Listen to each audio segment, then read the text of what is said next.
नमस्कार दर्शक मित्रों, हाथी की एक श्रृंखला चल रही है। 2 दिन की मेरी हमेशा श्रृंखला रहती है। हाथी में उसकी ट्रंक बहुत इंपॉर्टेंट होती है और ये ट्रंक का अगर टोटल आप शेप देखो ना तो उसकी लंबाई और चौड़ाई का रेशियो कुछ ऐसा बनता है जिसको हम लोग गोल्डन रेशियो कहते हैं। आपको पता है गोल्डन रेशियो क्या है? लंबाई और चौड़ाई का डिवीजन करें तो 1.618। गोल्डन रेशियो में कौन बिलीव करता है पता है? कहते हैं पूरी दुनिया बिलीव करती है। आर्किटेक्चर कॉलेज में भी समझाया जाता है। कहते हैं कुछ चेहरे जो गोल्डन रेशियो में बना है, चाहे उससे कितना भी खूबसूरत चेहरा आपके सामने आ जाए, पर गोल्डन रेशियो में जो चेहरे बने हुए हैं, जैसे हमारी सबकी चहेती हीरोइन ऐश्वर्या रॉय का चेहरा गोल्डन रेशियो में बना हुआ है, तो ऐसा चेहरा की एक अलग वैल्यू रहती है। तो हाथी की ट्रंक गोल्डन रेशियो में होती है, यहां पे बहुत महत्व है और उसमें लक्ष्मी होती है। कभी कभी लोग कहते हैं कि हाथी की ट्रंक लेफ्ट होनी चाहिए या राइट होनी चाहिए।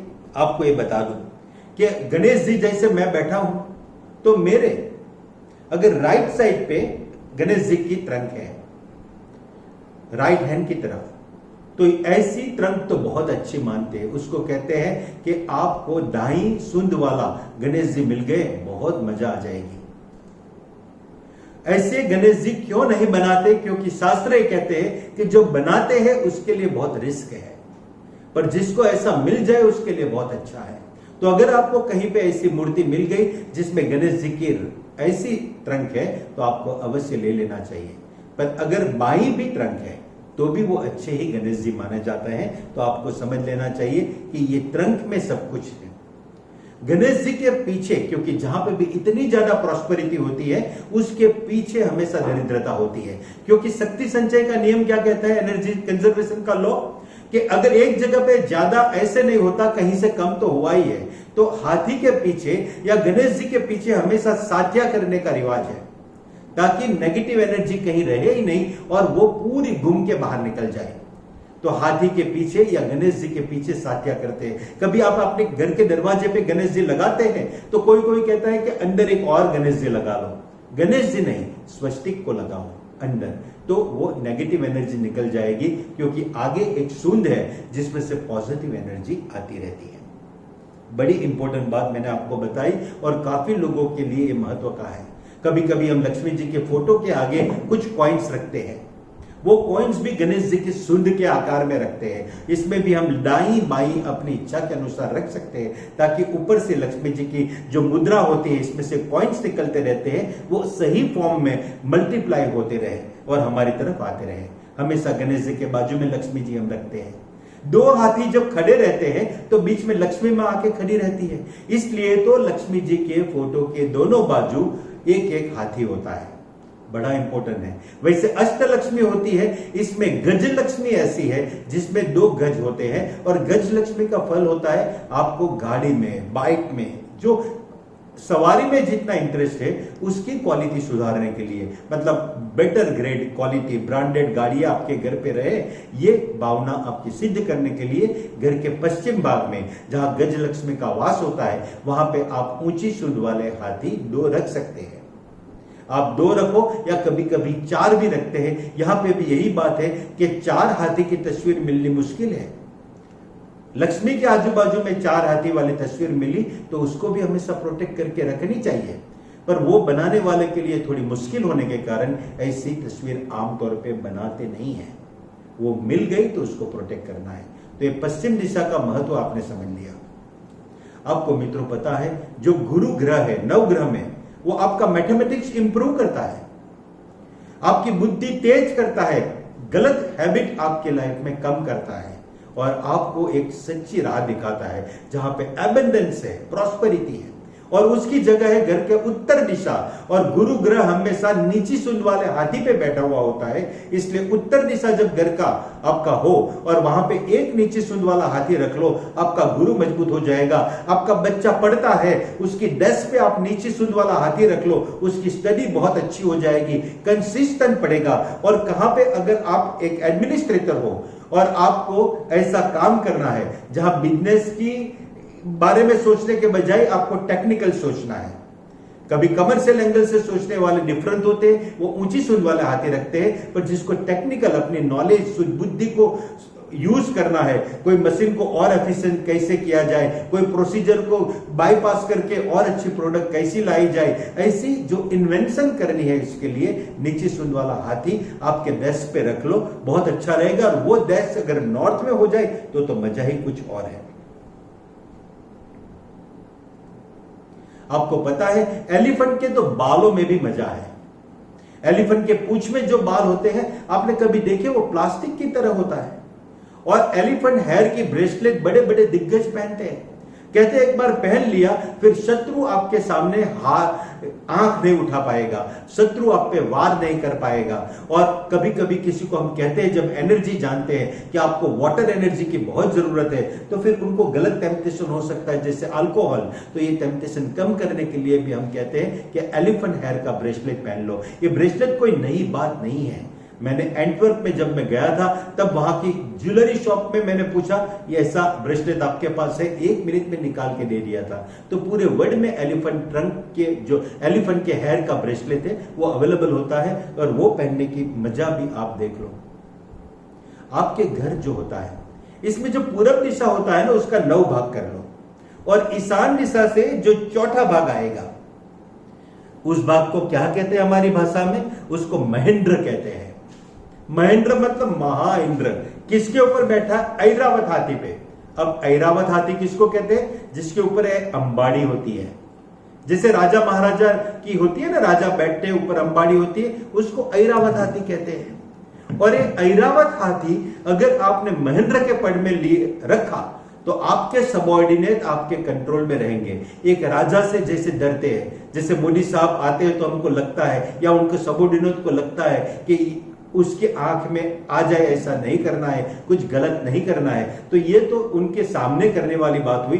पर अगर ऐरावत हाथी आपके घर में ये महेंद्र के पद में रखा तो आपको एक अच्छा कंट्रोल महसूस होगा कि आप राजा की तरह है, और आपका आंख का इशारा आपके सबऑर्डिनेट समझ रहे हैं।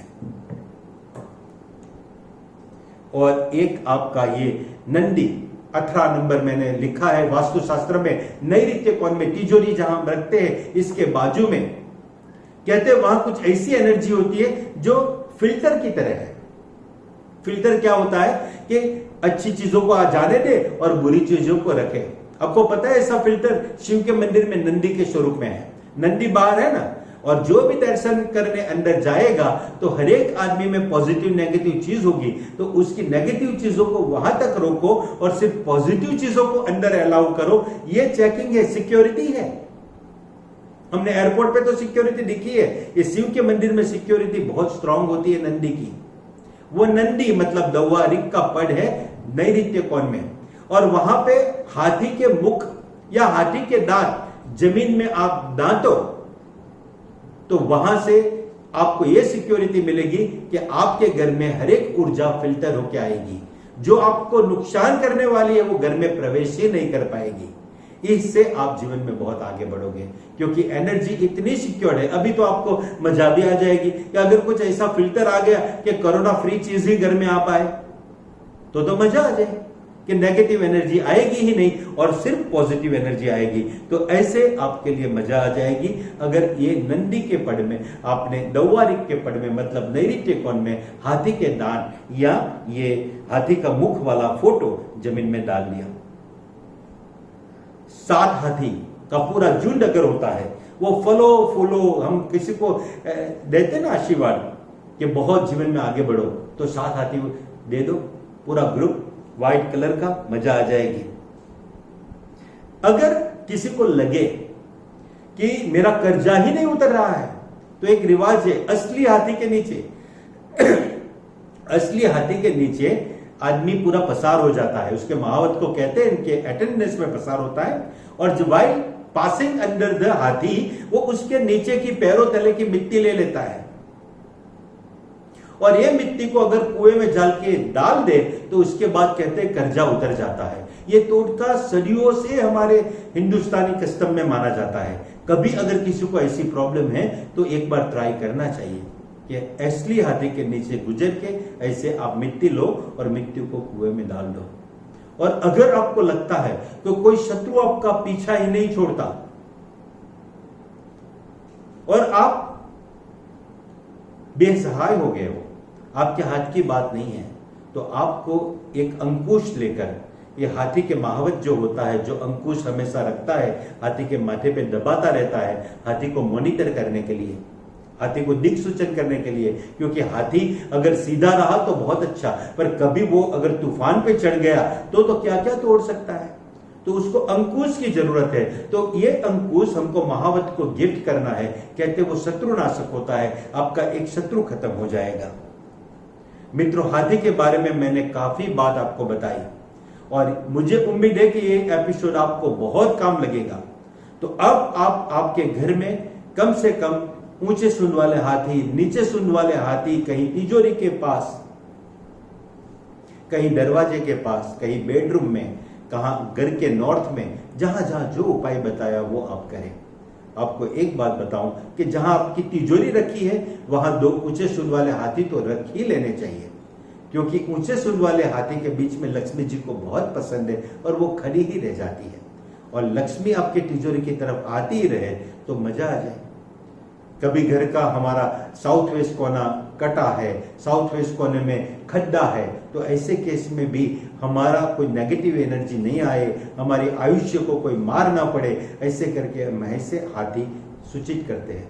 डिपेंड्स आपका घर कितना बड़ा है।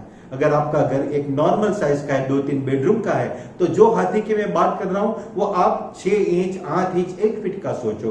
पर अगर आपका कोई बड़ा फैक्ट्री है और जिसमें कम से कम 2 बीघा में आपका फैक्ट्री का बिल्डिंग है, तो यहां मैं हाथी की बात करूं तो बिंदास आप वहां पे 2-3 फीट ऊंचे हाथी भी ले सकते हो। और इससे बड़े बड़े मंदिर है जहां पे लाखों लोग आने वाले हैं, तो वहां पे तो 8-10 फीट ऊंचे हाथी भी रखा जा सकता है। हाथी जब आपके घर में रखो, उस दिन भी अगर गुरुवार होगा तो वो बेटर रहेगा, तो आप हाथी को हमेशा गुरुवार को आपके घर में लाइए। मित्रों, हाथी के बारे में मैंने जितना बताया, उम्मीद है आपको बहुत काम लगेगा। मेरी ये चैनल आपके लिए है और आपके लिए ही मैं मेहनत करके अलग अलग टॉपिक लेके आ रहा हूं। मैं आपको रिक्वेस्ट करता हूं कि ये चैनल को आप सब्सक्राइब करें। बहुत लोग ऐसे ही भाई फेसबुक पे देख लिया, सब्सक्राइब नहीं करते, मेरा मोटिवेशन नहीं बढ़ाओगे तो ये चैनल को इतना इनपुट देने का मेरा मन नहीं करेगा। आपको ये चैनल को सब्सक्राइब करना पड़ेगा, सिर्फ इतना मैं आपसे चाहता हूं। बाकी आप लोग सुखी रहो, संपन्न रहो और मेरी एक एक टिप को यूज करके बहुत आगे बढ़ो। हमारी अनोखी अनाया, वो तो एनिमल लवर है, वो बोलती है कि ये सब में मुझे कौन सा हाथी रखना चाहिए। बेटा, आप तो बहुत छोटे हो, आपसे मुझे और कोई उम्मीद नहीं है। पढ़ो, लिखो, एक बड़ा अपना टारगेट बनाओ। आपके घर में नॉर्थ में आपके डेस्क पे जो मैंने हाथी बताया नीचे सूंड वाला, बस आप आपके डेस्क पे रख लो। इतना ही काफी है, आपका मैथ्स इंप्रूव हो जाएगा। गिनती, maths is not only mathematics. जीवन की हर एक सर्कमस्टेंसेस में आप फटाफट गिनती कर सको, सही क्या, गलत क्या, और क्या जोड़ना है, क्या काटना है, उसको मैथमेटिक्स कहते हैं। ये जो मैथ्स हम गिनते हैं वो तो मैथमेटिक्स का एक मॉडल है। बाकी लाइफ का मैथमेटिक्स परफेक्ट होना चाहिए। एनी टाइम आपको पता होना चाहिए कि इसको ऐड कर लूं, इसको सब्सट्रैक्ट कर लूं और ये आंसर आ जाएगा। आंसर क्लियर होगा तो आपको पता चलेगा कि मैं रॉन्ग डायरेक्शन में तो गिनती नहीं कर रही हूं, मेरा गिनती सही डायरेक्शन में जाना चाहिए। जीवन का मैथमेटिक्स इंप्रूव हो जाएगा। आप एक नीचे सूंड वाला हाथी लेके आपका अभ्यास करती रहो। नमस्कार।